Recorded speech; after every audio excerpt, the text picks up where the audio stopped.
Assalamualaikum warahmatullahi wabarakatuh. Kami dari kelompok 3 kelas 12 MIPA ingin menjelaskan materi tentang kesetimbangan dalam larutan.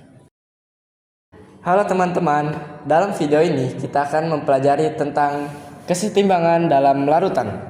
Kesetimbangan itu sebenarnya kita sering jumpai dalam kehidupan sehari-hari, namun tidak kita sadari. Sederhananya, kesetimbangan adalah kondisi ketika reaksi maju dan reaksi balik berjalan dengan kecepatan yang sama. Nah, akibatnya konsentrasi zat-zat yang bereaksi dan hasil reaksinya jadi tetap, meskipun reaksinya sendiri tidak berhenti. Untuk lebih jelasnya, mari kita bahas bagian per bagian. Nah, mari kita lanjut ke pengertian reaksi reversibel. Kesetimbangan dalam larutan hanya terjadi pada reaksi reversibel, yaitu reaksi yang bisa bolak-balik. Contohnya, ketika kita melarutkan asam lemah seperti asam asetat CH3COOH dalam air, asam ini tidak terionisasi sempurna. Hanya sebagian molekul yang berubah menjadi ion H+ dan CH3COO-. Jadi, dalam larutan terjadi kesetimbangan. Ada molekul asam yang tetap utuh dan ada yang berubah jadi ion. Kesetimbangan ini penting karena menentukan seberapa besar keasaman larutan dan sifat-sifat kimianya. Ada beberapa ciri penting dari kesetimbangan dalam larutan. Yang ke-1 yaitu terjadi dalam sistem tertutup, artinya tidak ada zat yang keluar atau masuk. Yang kedua yaitu reaksi maju dan reaksi balik berlangsung terus-menerus, meskipun secara kasat mata tidak terlihat. Yang ketiga yaitu laju reaksi maju sama dengan laju reaksi balik. Yang terakhir, konsentrasi zat-zat reaksi dalam produk menjadi tetap. Contoh nyata bisa kita lihat pada larutan jenuh garam. Jumlah garam yang larut sama dengan jumlah garam yang mengendap, sehingga jumlah kristal di dasar wadah tidak bertambah atau berkurang. Sekarang kita akan membahas hukum kesetimbangan. Kesetimbangan dinyatakan dalam bentuk matematis, yaitu tatapan kesetimbangan atau KC. Rumusnya adalah KC sama dengan produk koefisien per reaksi koefisien. Tanda kurung ini artinya konsentrasi dalam molaritas. Nilai KC bisa memberi gambaran arah reaksi. Kalau KC besar berarti lebih banyak produk terbentuk.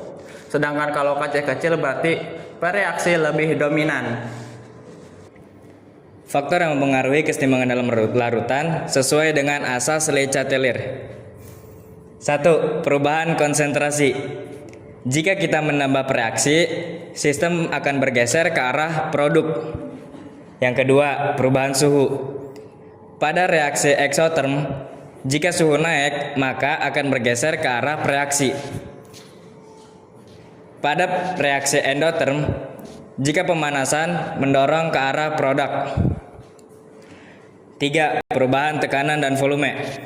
Untuk reaksi gas, tekanan naik, sistem bergeser ke arah jumlah mol gas yang lebih kecil. 4. Katalis. Tidak menggeser kesetimbangan, tetapi mempercepat tercapainya kondisi setimbang. Keseimbangan dalam larutan bukan hanya teori, tapi banyak terjadi dalam kehidupan kita. Larutan jenuh garam atau gula, jumlah zat yang larut sama dengan jumlah yang mengendap. Sistem penyangga atau butter menjaga pH darah tetap stabil di sekitar 7,4 meskipun kita makan makanan asam atau basah. Reaksi dalam minuman berkarbonasi ada kesetimbangan antara gas CO2 terlarut dan gelembung gas di permukaan. Industri, misalnya dalam proses pembuatan amonia, asam sulfat atau obat-obatan. Contoh-contoh ini menunjukkan bahwa kesetimbangan bukan hanya konsep di buku, tapi nyata di kehidupan. Dari pembahasan tadi, kita bisa menyimpulkan bahwa keseimbangan dalam larutan terjadi ketika reaksi maju dan balik setara. Ada ciri-ciri khusus yang membedakannya dari reaksi kimia. Hukum keseimbangan dan nilai KC membantu kita memahami arah reaksi. Faktor-faktor tertentu kesetimbangan sesuai asas Lesetelir.